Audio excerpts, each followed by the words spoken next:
আমাদের প্রার্থী Indian secular ফ্রন্টের প্রার্থী খামচন্দ্র নিয়ে লড়াই করছেন যে আগামী 25 তারিখে তার পক্ষে ভোট যাতে দেয় সেই বক্তব্য নিয়ে আমরা ভোট নিয়ে সমাজের জন্য কি করব, দেশের জন্য কি করতে চাই, এই নন্দীগ্রামের মানুষের জন্য কি করতে চাই, তমলুকের মানুষের জন্য কি করতে চাই সেটা জানাতে এসেছিলাম।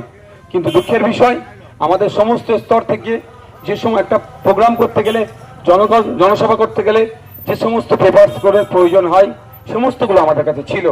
আমরা যত সময়ে প্যান্ডেল মাইক স্টেজ করার জন্য প্রস্তুত যখন নিচ্ছিল, তৃণমূলের আশ্রিত কিছু গুন্ডামস্তান তার দলের কিছু নেতারা থেকে আমাদের প্যান্ডেল ভাঙচুর করে এবং সেখান থেকে আমাদের যারা দায়িত্বশীলেরা ছিল ওখান থেকে তাদেরকে বিতাড়িত করে।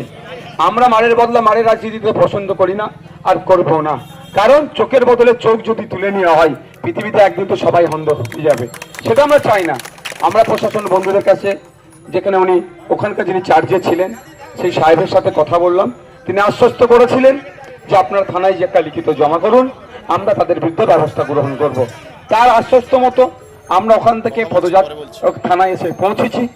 থানার আমাদের মায়ুদ্দিন দা, আমাদের অফিস সেক্রেটারি, আপনাদের এলাকার অবজারভার, আমাদের সবে মিরাজ সাহেবদের একটা নেতৃত্বে 3-4 জনের টিম বড়বাবুর সাথে গিয়ে কথা বলেছেন, বড়বাবু রিসিভ করেছেন, সমস্ত বিষয়টা দেখেছেন।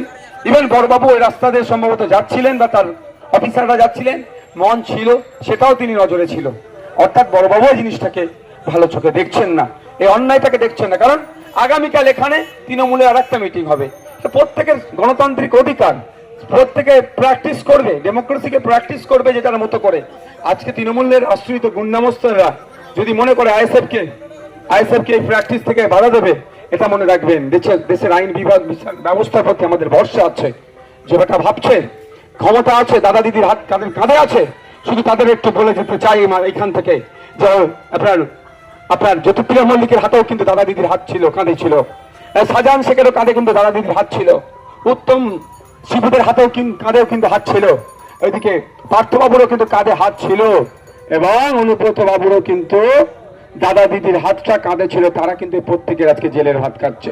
তাই আইন আইন আইন বিচার ব্যবস্থা সবার জন্য সমান, কেউ আইন বিচার ব্যবস্থা ঊর্ধ্বে নয়। আজকে আমরা থানায় জমা দিয়েছি, থানা আশ্বস্ত করেছে, এফআইআর রেজিস্টার্ড করছে, এফআইআর শুরু করছে। আমি আশা করব যে কালকে আমার ওই মেদিনীপুর জেলার এই বিপ্লবের মাটিতে কালকে আমারও প্রোগ্রাম আছে, আমি কালকে আবার আসবো এই বিপ্লবের মাটিতে। যদি কালকের মধ্যে কোনো অ্যাকশন না নেয়, পরবর্তী কি করতে হয় না করতে হয় গণতান্ত্রিক প্রক্রিয়ায় আমি আমার ভালোবাসার মানুষ আইএসএফের কর্মী সমর্থকদের উদ্দেশ্যে তখন জানাবো। আজকের আমাদের এখানে কোনো ভাষণ দেওয়ার মিটিং নয়।